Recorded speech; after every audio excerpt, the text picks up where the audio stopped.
Train to Success brings you the latest in business management skills right to your desktop. At Train to Success, we combine thoroughly researched subject knowledge, rich multimedia, and interactivity to produce up-to-date e-learning content. Our courses can be accessed by single users on CD-ROMs or can be deployed on any learning management system for access by multiple users over the corporate intranet or internet. No matter which option you choose, you can be sure that all our courses provide lasting learning value for busy professionals like yourself. Train to Success products are developed using international standards and are brought to you by Train to Success Interactive Solutions Private Limited.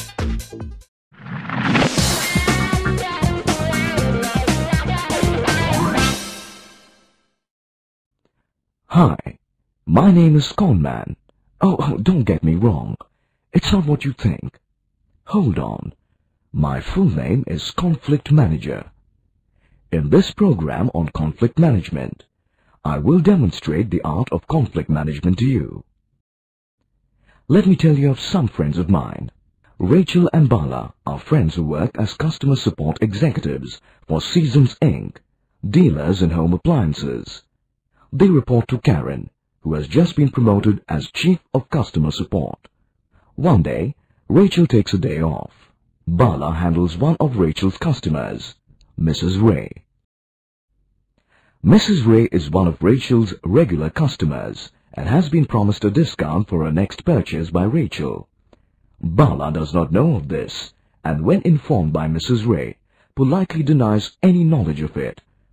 But she does offer to throw in a surprise gift along with the purchase. Mrs. Ray feels cheated and walks away.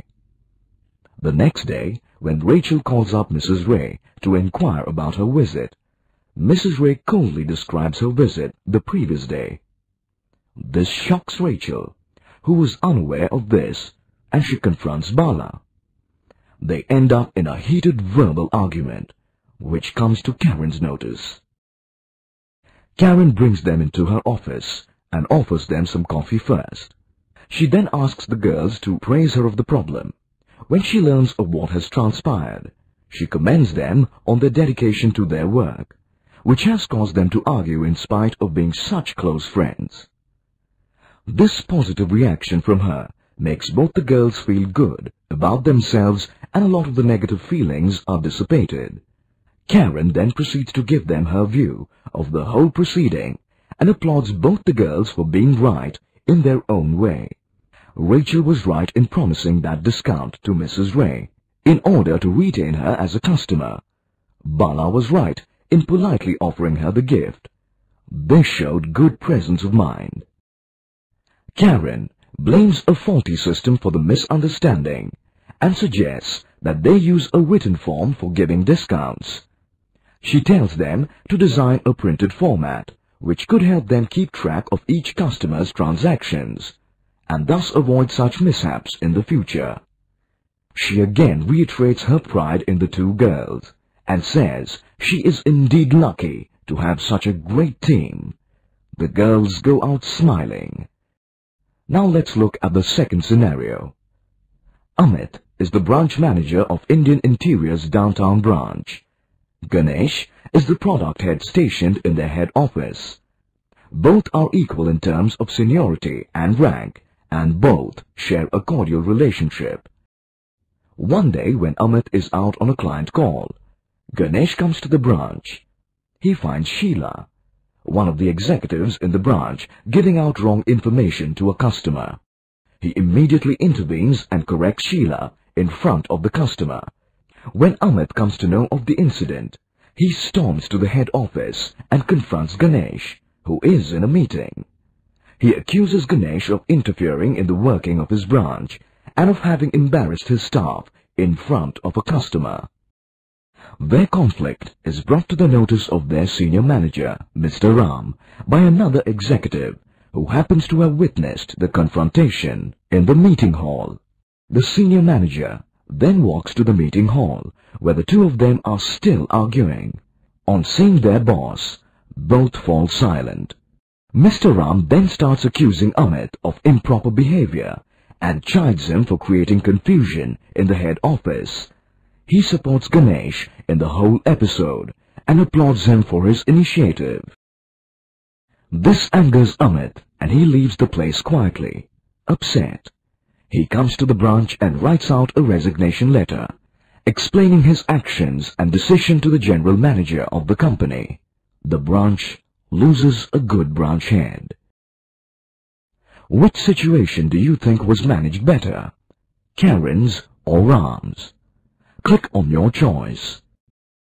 This program is designed to make you a better conflict manager. We shall find out what a conflict is and how it is caused. We also look at good and bad conflicts and see how conflicts can sometimes be good for the organization. We shall also study the art of managing conflicts in detail and look at what it takes for a person to be a good conflict manager. The role of a conflict manager and the usage of logic in managing conflicts will also be dealt with. This module would also have tips on what to do if you find yourself in the midst of a conflict and what to do if you get to hear it from a third party. Mediation from an external party as a conflict management technique is also on the agenda. We shall look at usage of mediation and qualities of a mediator, along with steps of a mediation process. Let's begin right away. Click on Conflicts to move on to our next module. In this module, we will examine what a conflict is, good conflicts, bad conflicts. We shall also explore potential, conflicting situations and circumstances like personality clashes, customer-client meets, ambiguous workplace roles. Then, we shall look at the importance of conflict management and its benefits. To begin with, a conflict begins as an aggressively expressed difference of opinion between two entities.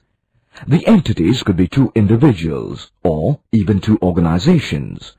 When both the entities stick to their stand and refuse to budge, and furthermore, each insists that the other adopt his opinion, then we have a potential conflict on hand. The main reason why opinions differ is that all human beings are unique and have their own beliefs and convictions. No two individuals can be expected to think alike.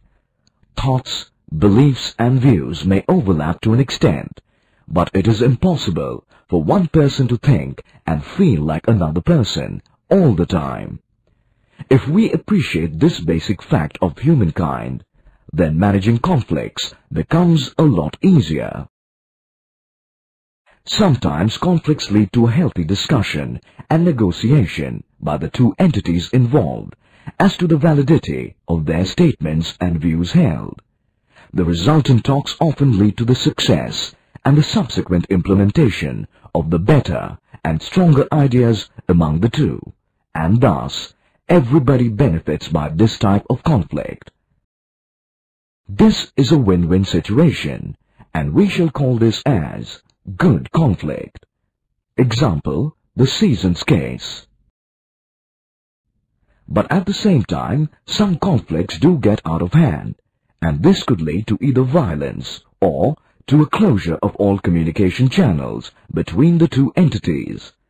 In such a situation, the warring parties refuse to listen to the other's views and thoughts, and try to impose their own.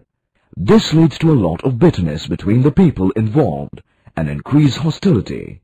Sometimes, in a bid to avoid unpleasantness, people simply give up on the issue. This is a lose-lose situation, and we shall refer to it as bad conflict. An example of bad conflict would be the Indian Interiors case. Conflicts can occur anywhere, at any level. Any situation involving two or more people with different objectives and aspirations is potential ground for conflicts. Instead of suppressing conflicts due to their inconvenience, we must understand them and work towards getting rid of them. Almost any situation in life can be the cause of conflicts. Some of the common areas of conflicts are personality clashes, customer-client meets, ambiguous workplace roles, changes, biased treatment, gender clashes, with superiors at work over problems of pay and responsibility allocation, cross-cultural differences. Let's look at each one in detail. Personality clashes. We need to understand one vital point before we begin sorting out conflicts, and that is the fact that all humans are born unique, with their own likes and dislikes, and their own perceptions, and their own sense of right or wrong. No two human beings can be totally alike. Even people born as look-alike twins have some differences between them when it comes to their personalities. A person who has a more dynamic personality and is more popular is likely to evoke feelings of envy among those not blessed with such gifts. When people possessing such varying personalities are pitted against each other, they are bound to have a lot of differing opinions, and when these differences are not ironed out, conflicts occur. Customer-client roles. This is one of the most common breeding grounds for clashes. When a customer does not receive the promised product, service, quality, delivery for some reason or the other within the promised time frame, he becomes irate and angry. When he comes in contact with an executive of the organization in such a frame of mind, he vents his anger on that person. In such instances, if the company's executive retaliates, then he causes not only a conflict, but also one customer less. The executive must realize here that the customer is the more important person in that situation. Click on the button for an example.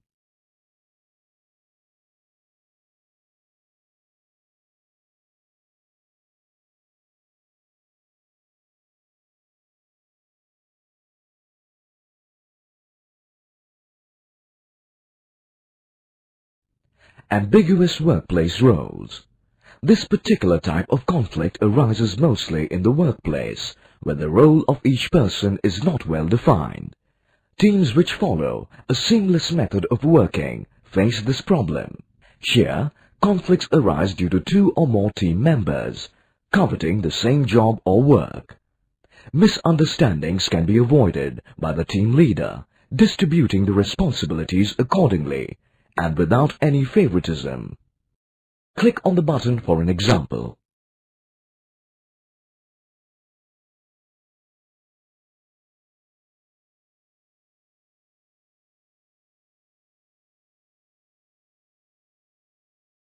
Change. Change is another factor that could lead to conflicts. We have a tendency to resist any kind of change because we tend to distrust new things and new people. Click on the button for an example.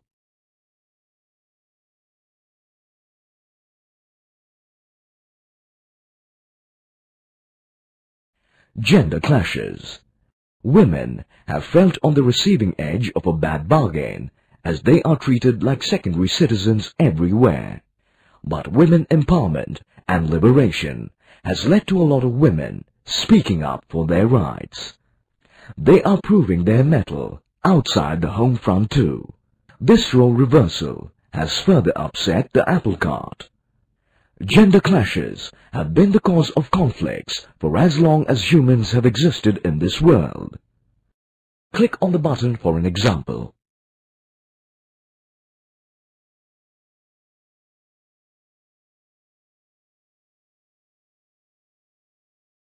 Biases. When people get treated differently due to some bias, be it racial, gender, etc., it generates a lot of ill will and leads to conflicts, sometimes on a large scale. Phew, such an exhaustive list makes it seem like conflicts are a part of life. But that does not give us the right to be relaxed and lackadaisical about them. We must appreciate the effect that a healthy and constructive conflict has on the growth of any organization, and take care to see that the conflict does not get out of hand and wreak havoc. The trick is to steer the conflict away from destruction and make it into a good conflict.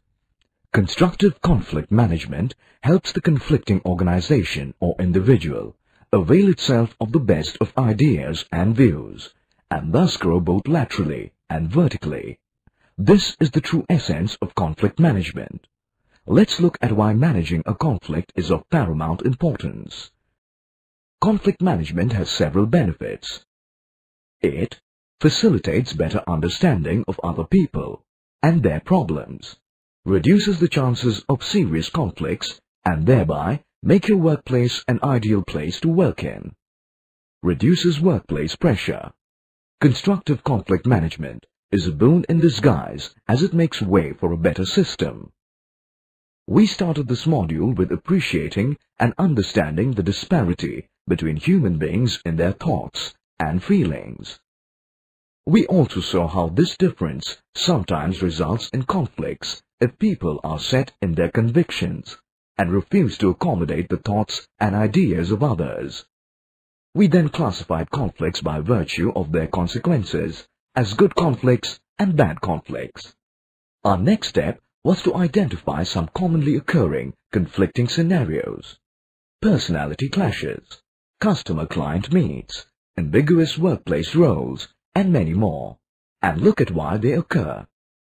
Finally, we were introduced to the importance of conflict management and its benefits. Now, before we journey further, let's apply our brakes and take a little quiz to find out for ourselves what we have learned so far. Click on Start to commence the quiz.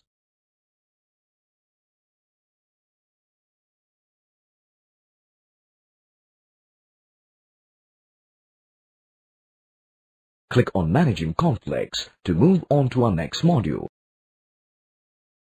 In this module, we will look at the following: the qualities required to be a good conflict manager, the process of effective conflict management, understanding the root cause of the dispute, providing an effective solution, how to deal with a conflict in which you are one of the warring parties, how mediation becomes an option, and finally, we will look at some features that go into making a good resolution.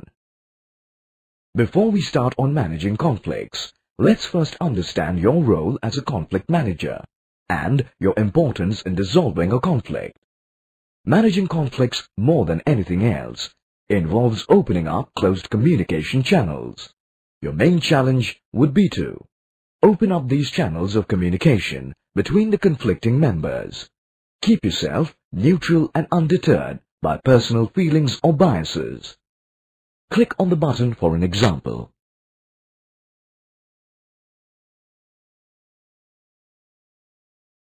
As a conflict manager, you are not just an umpire who makes the binding decisions. You have a manifold role to play in the whole process. You would be required to play the role of a friend and a well-wisher to both the parties. You must take both the warring groups into your confidence and bring about a change in their thinking, so as to reach a common plane of understanding. Then, you must go on to tackle the culprit issue and solve the problem, to the satisfaction of all the parties involved. Once this is achieved, your main focus should be towards building goodwill and harmony back into the relationship. An honest and impartial conflict manager is half the conflict solved. A good conflict manager is one who can find opportunity in adversity. As a result of your quick and effective conflict management, you could change or improve operations in workplace, or bring in a complete revamping of established systems, or simply but most importantly, build better human relations. Now that we have seen the role of a conflict manager, let's move on and see what it takes to manage conflicts effectively in a step-by-step manner. The first step towards managing a conflict is to understand it thoroughly. Understanding the conflict would involve understanding the history of the conflict, the actual scene itself, and understanding the people involved in the conflict. You may or may not have witnessed the conflict. If you have witnessed the conflict, then the understanding becomes much easier. If you have not witnessed the conflict, Then you must make sure that you do a thorough investigation in order to ascertain the complete facts. First, let us see what is to be done if you find yourself in the midst of a conflict. If you are in the midst of a conflict, then you must first diffuse the situation. Did you just ask how? Well, you could diffuse the situation by first asking them to stop the verbal assaults. You could also stop the conflict from escalating by telling them to take turns in expressing their views. Or you could fix up an alternate time for them to continue the argument. It may so happen that you may have to use your authority in order to do so. Click for an example. As we have seen, it may not be possible for you to start interrogating right in the middle of the crisis. If that is the case, then you can fix up a meeting as soon as possible at some other place, preferably neutral to both the parties. Once they are calm, the next step would be to question them as to the cause of the conflict. Asking and answering questions would make them get a handle on their emotions, which would get them to realize their feelings better. You would also get a better grasp of the situation. But remember, the mantra is to diffuse the situation immediately. People in the midst of a conflict are usually in a highly emotional state of mind. It may be very difficult to get them to see reason. It is recommended that while handling emotionally charged individuals during a conflict, you try and get them to speak out freely and describe their emotions and what they are going through. You must appeal to their sense of logic. Let me tell you how. If they express hurt at the other person's behavior, then you must try and make them list out why. Or, if they are disappointed, you must ask them to tell you exactly what action of the other person would satisfy them and why. Get the idea? Click on the button for an example.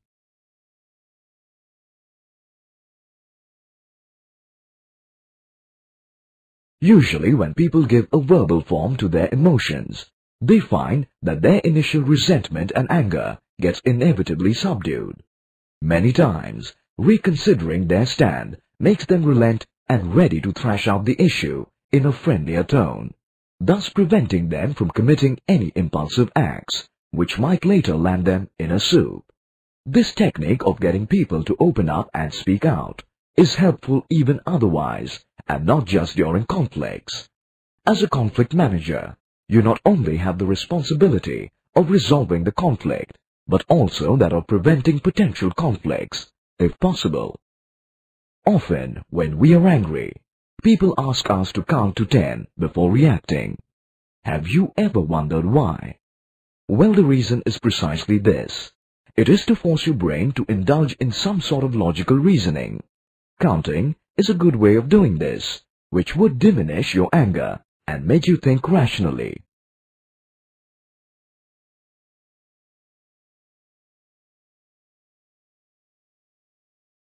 Let's listen to a conversation between a customer and the head of a customer service of Average Bank.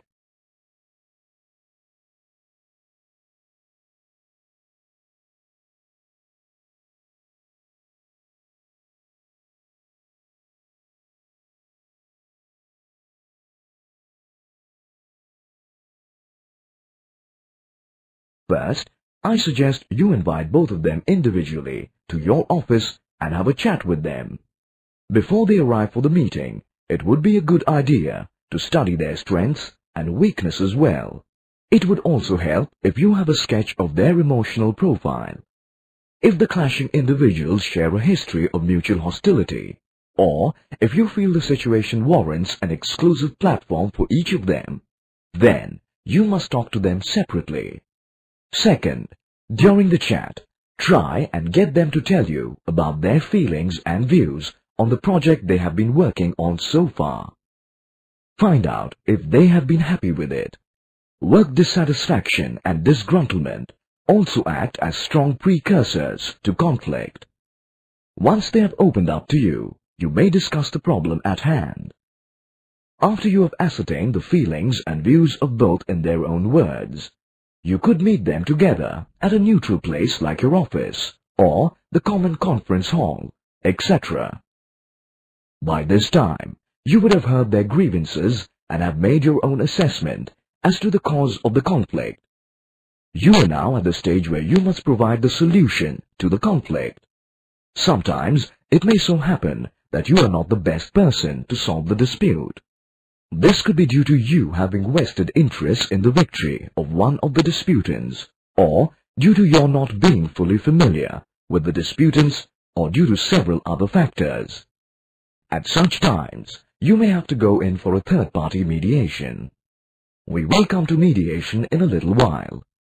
Let us now proceed to the resolving stage in the conflict's life cycle. This is the final stage, when both the sides have accepted the solutions put forth by you or either of the parties. This signals the end of the conflict. While resolving a conflict, most of our time is spent on comprehending the confrontation and the problem. The second half is spent on having the two disputing parties discuss their grievances and put forth their demands and suggestions for a smooth way out. These suggestions sometimes may not be feasible or even possible, but it is up to you as their conflict manager to make them as viable as possible. Here lies your talent as a conflict manager. You have to devise a solution that would be acceptable to both of them as well as profitable to the organization at large. You must be sure of everyone's acquiescence before you can start dictating the terms of the resolution. A truly successful solution would be one which brings the two disputants together and makes them forget their animosity. Click on the button for an example.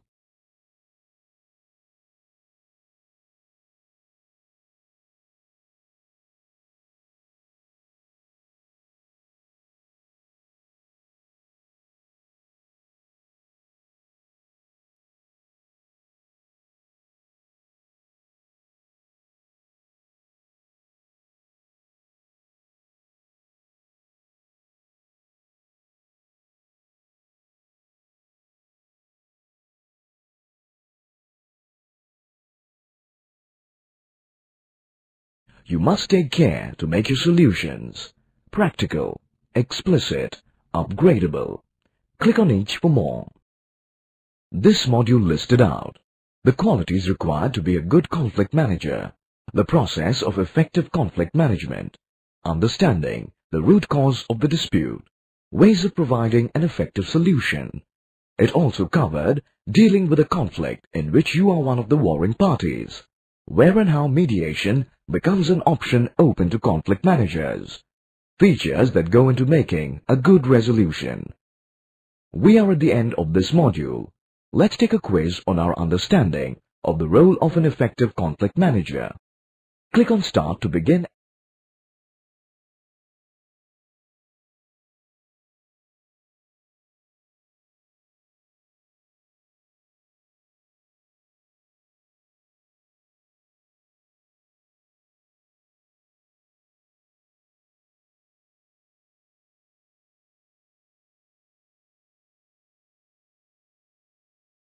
This module will deal with external mediation as an option in situations where normal conflict management does not work. We shall start by identifying who a mediator is and what makes him ideal to deal with situations of which he does not know much. He will be taken through the various stages of mediation, like preparing, initiating processes, discussion, and finally drafting the resolution. The process of mediation involves getting a third party to intervene and resolve the crisis. Edward de Bono says, disputants are the worst persons to solve their dispute. The plain purpose of a third party is to convert a two-dimensional fight into a three-dimensional exploration, leading to the design of an outcome. So often, when both the parties lose the ability to solve the conflict by themselves, or even through an internal conflict manager, they bring in a mediator from the outside, who as the third party in the proceedings remains neutral and unbiased as to the outcome of the conflict. Both the parties occupy an equal position from this mediator's point of view. The main difference between an internal conflict manager and an external mediator is in their involvement levels. A conflict manager can sometimes be one of the disputants themselves. He could have a vested interest in one of the disputants, and this could color his judgment. A conflict manager has other priorities as well, other than simply resolving the dispute. But an external mediator's main job is to settle the dispute, and he is always an impartial, neutral observer who helps the warring parties to resolve their differences and settle amicably. An external mediator has the role of an umpire, whose only contribution is in the form of a facilitator, who guides and does not take part in the game. His main responsibility is to make both sides review their stated facts, check up on their demands and arguments. This seemingly simple task is sometimes a very arduous chore. To be a good mediator, you need to have the right attitude and some basic skills. Let's find out what these skills are. In order to be a good mediator, you need to be a good communicator, unbiased, trustworthy, persuasive, resourceful. Click for more. Now let us turn to what exactly is involved in a mediation process. The first step would be to prepare for the mediation. The second step would be to initiate proceedings. This would involve getting both the parties to voice their arguments.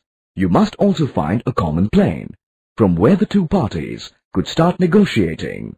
The third step would be coordinating a discussion between the opponents. The fourth step would be to draft a resolution and get it approved by both the parties. The fifth step would be getting the resolution adopted by both the parties and ending the conflict. Let's look at each of them in detail. The first step would be to prepare. This stage would involve getting to know the conflict better, and also talking to both the parties about the venue for the mediation, etc. Sometimes it may so happen that one of the parties may not be willing to negotiate. In such a case, you may have to use your persuasive skills in order to convince them to participate. You may have to point out likely benefits from the disputes ending amicably, opportunity to voice their grudges and complaints. You must tell them that this is the right forum for them to do so. Your own neutral and impartial role as a third-party mediator. This may convince them that you do not have vested and hidden motives for wanting them to mediate, and they may gradually start trusting you. Once you have both the parties willing to participate in your mediation and also have the complete history of what transpired earlier, you are ready to roll. The second step would be to initiate proceedings. This would cover getting both the parties to voice their arguments. A great way to initiate the proceedings is to make a list of all the past events, past resentments, past confrontations, and present demands of both the parties. After the list is drafted, you must distribute it to both the parties and allow them to either agree on what the list states or disagree with your views. This is a great method because it would help in bringing both the parties to a common plane right away. It not only saves time, but also helps you mediate better, as you know exactly what is required after seeing the list. The third step would be to get the teams to discuss their demands. This is the stage where the mediator's skill would be taxed to the fullest. This open forum could get ugly, with a lot of mudslinging being common at such meetings. Angry and upset people hardly make the best communicators. They are likely to behave impulsively. It is the mediator's job to ensure that the already approved agenda of the meeting is adhered to. He maintains peace and guarantees the smooth flow of the meeting. He has to control either side from getting off track. He also has to control abusive and offensive behavior. But his biggest challenge would be to coordinate the dialogue process between the two parties and lead it to a fruitful end. The fourth step would be to draft a resolution and get it approved by both the parties. After both the sides have discussed their grievances and thrashed out their differences, it is time to bring about consensus and get them both to agree to a common give and take scheme. The mediator then uses the terms of this scheme and draws up the rough draft of the resolution. This rough resolution is circulated among both parties, and their comments and objections are also recorded. Some conflicts may warrant another round of discussion. At this stage, if the draft has been totally rejected by one or both the parties. If this happens, then it means that the initial round of talks have been unsuccessful. But if the draft has been more or less accepted by both the parties with minor changes, then the mediator draws up a final version for their approval. The fifth step would be getting the resolution adopted by both the parties and ending the conflict. One of the main challenges of a mediator would be to get both the sides to honor the resolution. A mediator acts almost like a watchdog, ensuring all the while that the parties mean business and plan to stick to the agreement. An agreement that the signatories do not honor signifies a failed mediation, because the main objective of mediation is to convince both the parties to see and understand the validity of each other's statements and arguments. After the resolution is drafted and approved by both the sides, the mediator gets them to sign it and seals the resolution, thus successfully resolving a conflict. This module was about the usage of mediation and a third-party mediator. A third-party mediator is very useful in case of large and ongoing conflicts. He or she brings a breath of fresh air to the whole proceedings. A mediator is a neutral person who is impartial and does not favor one side over the other. In this module, we explored a good mediator's psyche and found out the basic skills that he must possess. We also examined the steps of mediation: preparation, initiation of proceedings, discussion, drafting a resolution, and getting it approved by both the parties, getting the resolution adopted by both the parties, and ending the conflict. In this module, we covered third-party outside mediation as a technique for effective conflict management. Let's now take a quiz to assess our knowledge on the subject.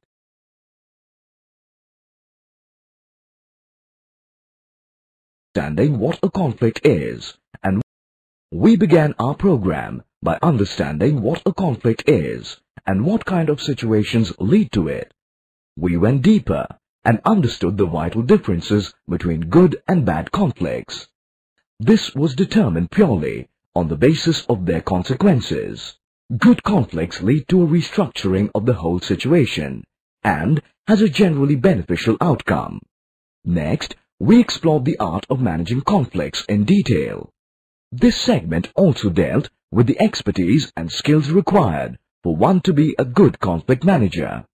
Another important point that this module touched upon was the importance of rational and logical thinking in solving a conflict. The final module covered the concept of third-party mediation. This module also identified qualities that one must possess in order to be a good mediator. Finally, it listed out the steps that lead to a successful mediation. We have come to the end of our program. Why don't we take a final quiz and see for ourselves what we have picked up? Go for it. Click Start to go on to the quiz.